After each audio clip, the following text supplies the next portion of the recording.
Vendredi soir, à la jeunesse, j'ai abordé ce thème particulier où il est question de Dieu qui cherche. Dieu cherche. Amen. Nous cherchons le Seigneur et nous faisons bien. Et souvent, nous prenons des chants, comme nous l'avons fait ce matin, qui expriment notre recherche de Dieu. Et c'est très bon. Amen. Mais je crois qu'il y aurait aussi besoin d'écrire des chants.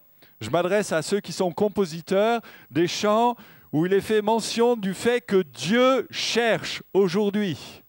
Dieu est en recherche, aujourd'hui comme hier. Et j'aimerais qu'on voit ce matin ensemble, avec la parole du Seigneur, ce que Dieu cherche véritablement. Dieu, premièrement, cherche une humanité qui est perdue.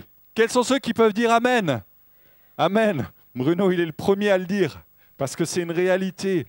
Dans Luc 19, 10, il est dit « Jésus est venu chercher et sauver ce qui est perdu ». Il y a bien mention, non pas d'un seul verbe, Jésus n'est pas venu seulement sauver, mais d'abord, il est venu chercher et ensuite sauver ce qui est perdu. À noter au niveau grammatical que le « ce » c'est « ce ». Ce n'est pas C-E-U-X, c'est-à-dire certains qui seraient perdus et d'autres n'ont pas besoin du salut, mais ce, le genre humain, l'humanité entière, car tous ont péché, sont privés de la gloire de Dieu. Et peut-être que tu es dans ce lieu en te disant, mais moi je fais partie de cette humanité et j'ai besoin de la grâce de Dieu. Ce matin, Jésus est venu pour toi. Amen. Jésus est venu spécialement te chercher là où tu es, dans ton ignorance, dans ta découverte, dans ta recherche, et il est celui qui veut te bénir. Amen. Je me souviens du témoignage d'un collègue pasteur qui a connu certaines péripéties dans sa jeunesse. Il était loin de Dieu, écarté, et c'est pas lui qui cherchait Dieu au fond, mais Dieu l'a cherché et l'a trouvé dans son errance.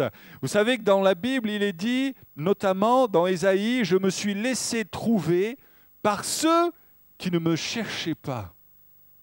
C'est l'amour de Dieu qui dépasse l'entendement.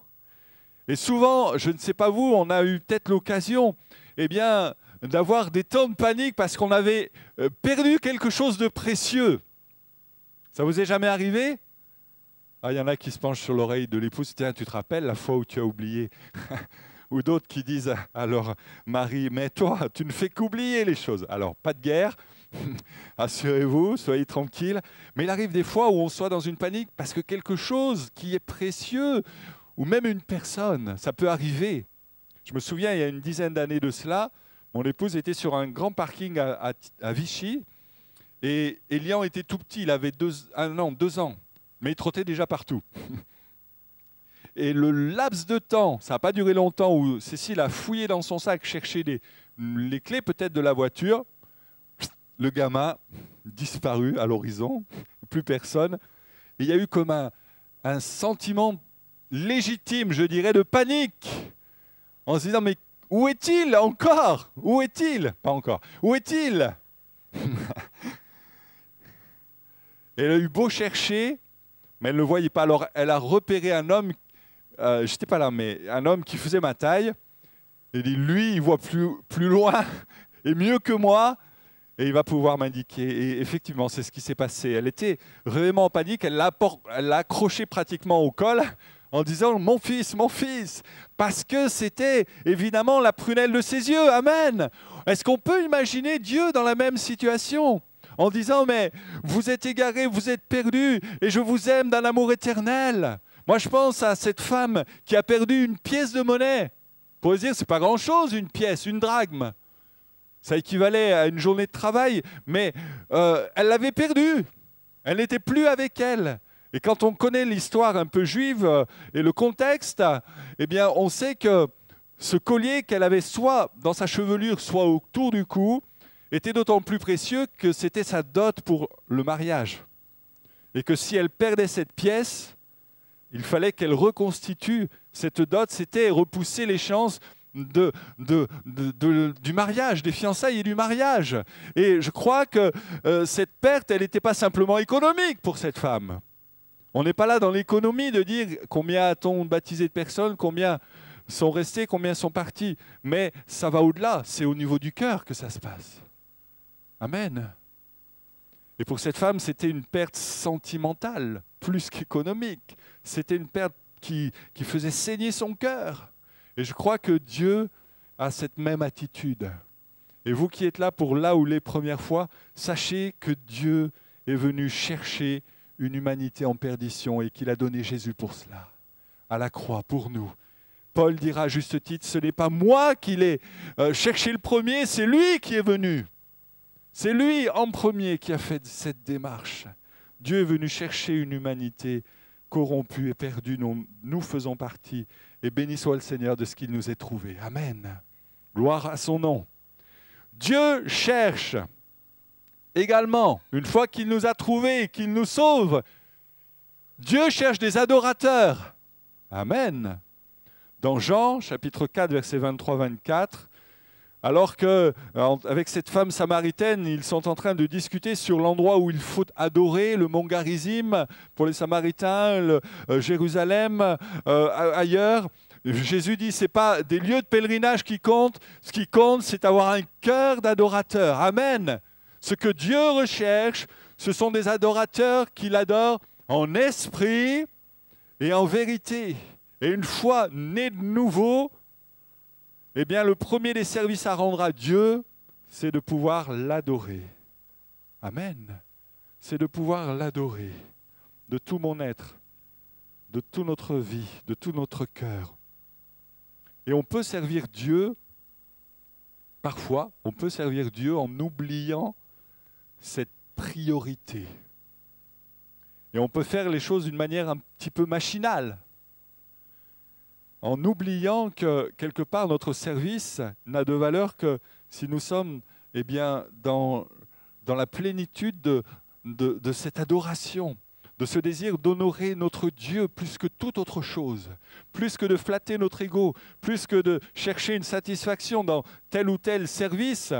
Eh bien, ce que je veux, c'est surtout glorifier, honorer Dieu. Amen.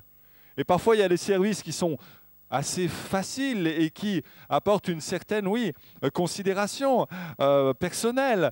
Mais il y a d'autres services, parfois, qui sont beaucoup plus ingrats dans l'Église, que personne ne voit, mais qui sont tellement nécessaires. Et quand je dis personne ne voit, c'est oublier que Dieu voit. Amen. Et quoi que ce soit que nous fassons pour Dieu, Paul dit aux Colossiens que cela soit de bon cœur. Non pas pour les hommes qui en bénéficient, mais comme pour le Seigneur. Peut-être tu connais une certaine lassitude dans tel ou tel service. Je ne connais pas tout le monde et dans quel service vous êtes encore. Mais sache que Dieu est celui qui veut, non pas que tu fasses ton service d'une manière automatique et un petit peu à la dégoûter, mais que tu puisses venir à ses pieds et dire « Seigneur, renouvelle en moi un esprit bien disposé pour te servir. Renouvelle en moi des dispositions de cœur qui t'honorent et te glorifient. » Dieu ne regarde jamais au combien on donne, mais il regarde toujours au comment on le fait. C'est la parabole, non pas la parabole, mais le récit de cette petite veuve qui va apporter ses 2 pièces dans le tronc. Et vous lirez dans Marc 4, que cette femme, Jésus il est dit qu'il s'est assis vis-à-vis du tronc, non pas pour voir combien les gens mettaient. On ne regarde pas combien vous mettez dans vos enveloppes au moment où vous mettez votre dîme. L'important c'est comment on le fait, avec quelle disposition de cœur. Il est dit que Jésus regardait pour voir comment les gens mettaient, quels étaient les mobiles profonds, intérieurs. Et peut-être que tu as besoin d'être renouvelé parce qu'il y a une certaine forme de lassitude qui s'est peut-être installée dans ton cœur et dans ta vie. Il y a une parabole dans l'évangile de Luc, chapitre 17, que j'aime beaucoup, même si elle ne flatte pas notre ego véritablement, mais c'est le Seigneur qui l'a donnée. Et nous lisons ceci, il est dit au verset 7, « Qui de vous, s'il a un serviteur qui laboure ou fait paître les troupeaux, lui dira quand il revient des champs, « Viens tout de suite te mettre à table ». Ne lui dira-t-il pas, au contraire, « Prépare-moi le repas, mets-toi en tenue pour me servir jusqu'à ce que j'ai mangé et bu. Après cela, toi tu mangeras et tu boiras. » Et c'est vrai que c'est dans une certaine forme de logique. Et bien sûr, il est question ici du service que nous rendons au Seigneur. Il est question ici eh bien, d'un serviteur qui va pour labourer. Nous sommes de ceux qui labourons. Amen. Avec l'évangile de vie, nous labourons la terre de notre pays et nous croyons que par la grâce de Dieu, ce que nous commençons à labourer et à ensemencer, Dieu le fera germer. Amen. Il est question de faire paître les troupeaux. C'est donc ici le ministère plus pastoral. Ça s'adresse peut-être effectivement davantage à ceux qui sont leaders dans des services, qui ont eh bien, sous leur autorité spirituelle des hommes, des femmes, et ils les font paître.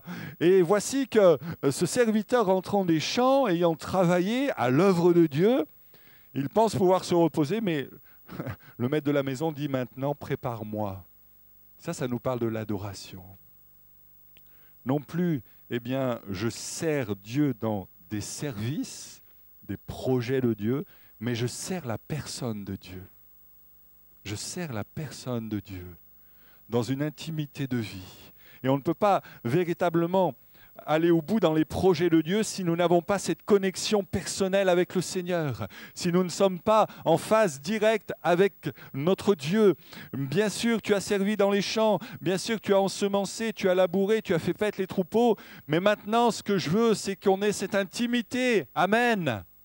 C'est que tu puisses venir te ressourcer en ma présence et me servir tel que, eh bien, je le demande. C'est un service spirituel que de rester dans la présence de Dieu. Amen. Et de l'adorer, d'être renouvelé dans son cœur, dans des dispositions nouvelles. Dieu cherche des adorateurs qui l'adorent en esprit et en vérité.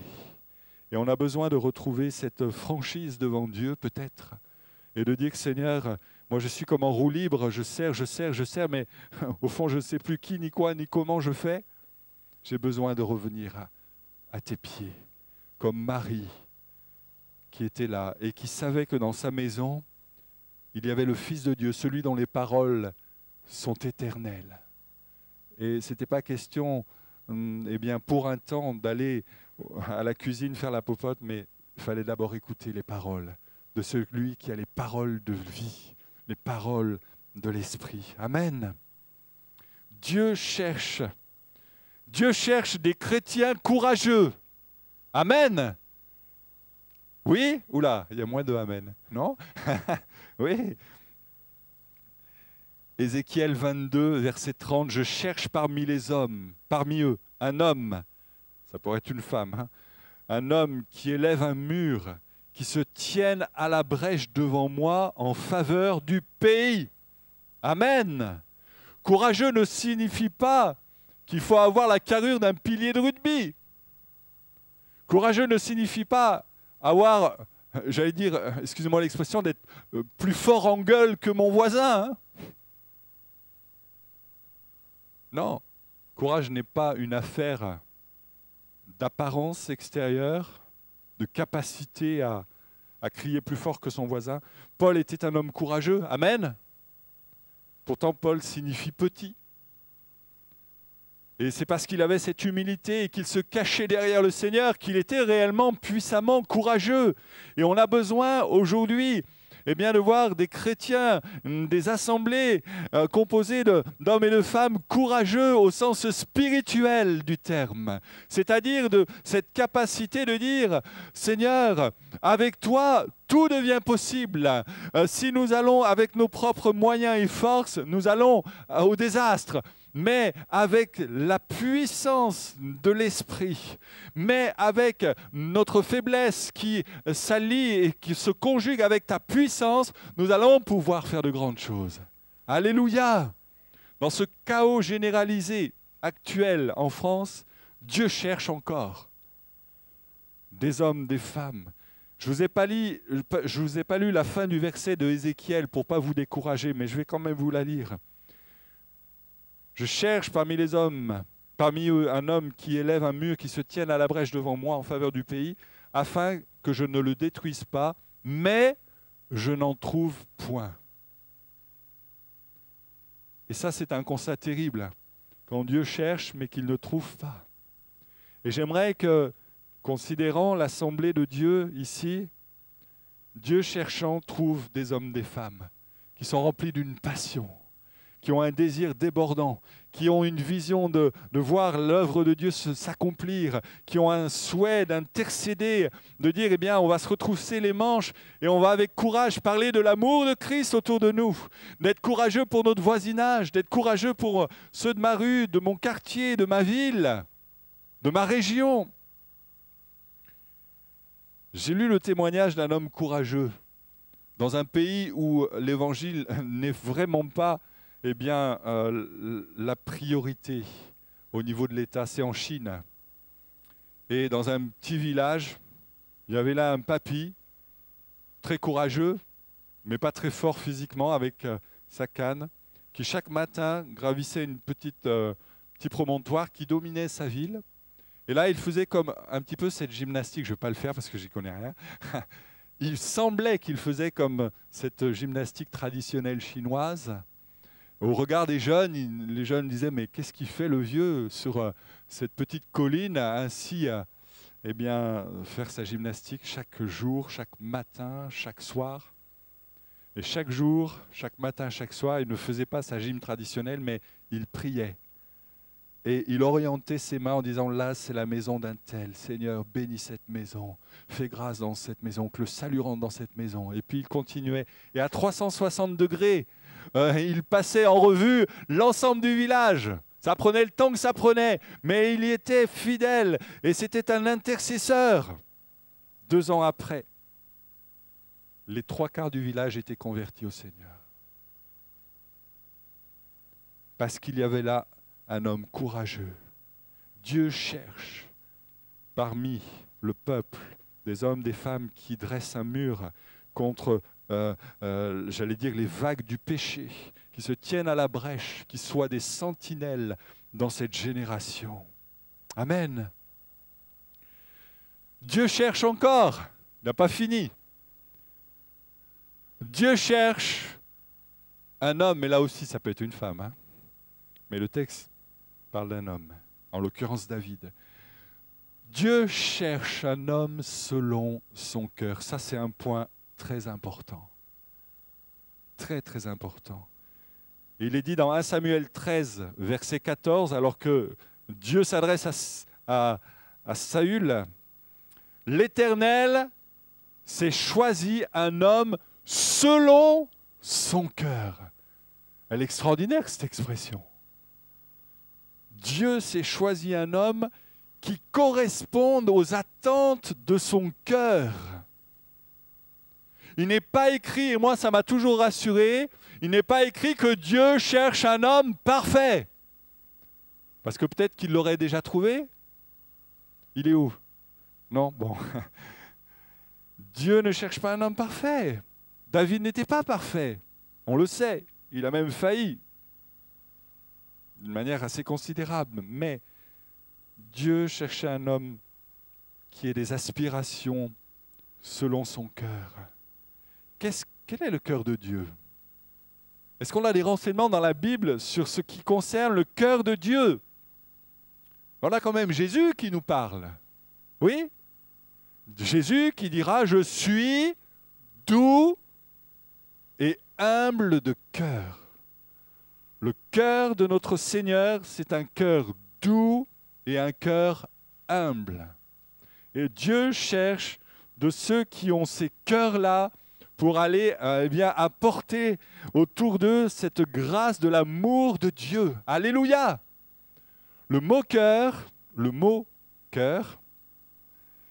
en hébreu, c'est labab. Labab. Ça veut dire littéralement ce qui se trouve au milieu, ce qui est à l'intérieur et au plus profond de ce qui est interne, intérieur.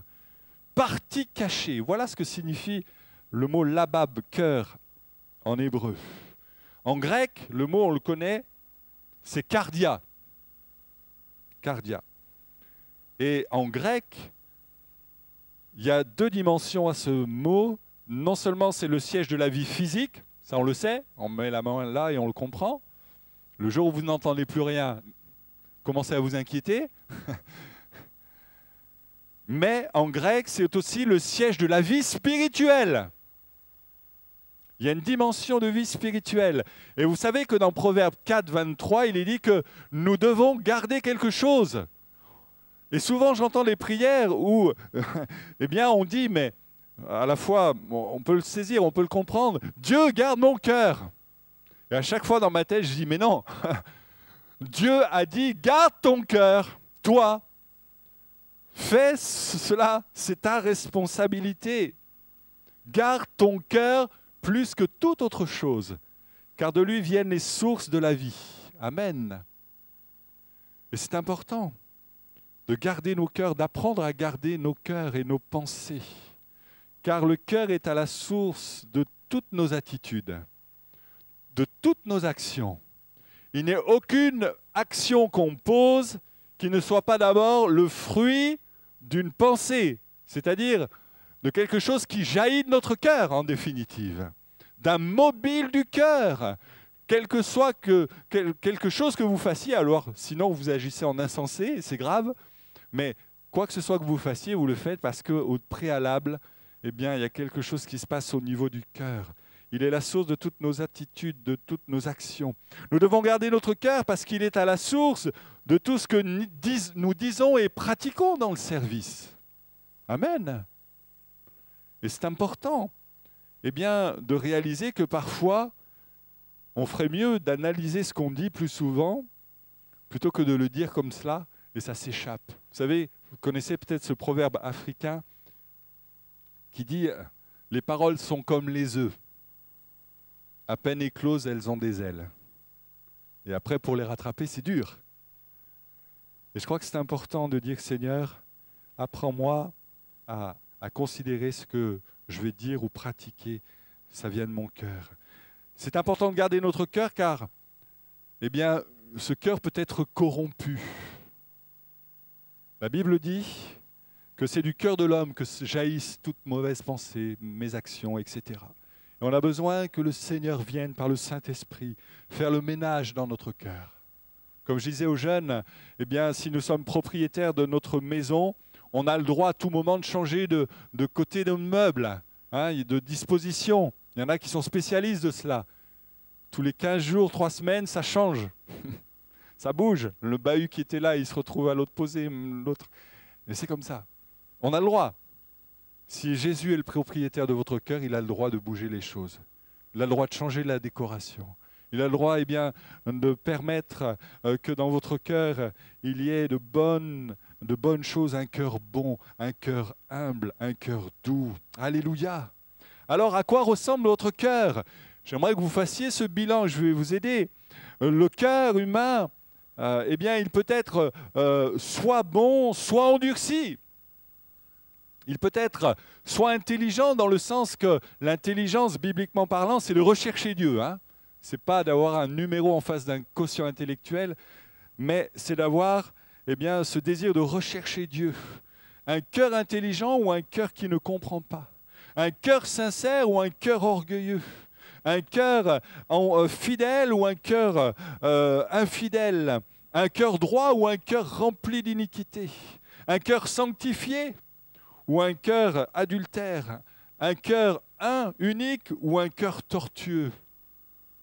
Quel est l'état de votre cœur ce matin?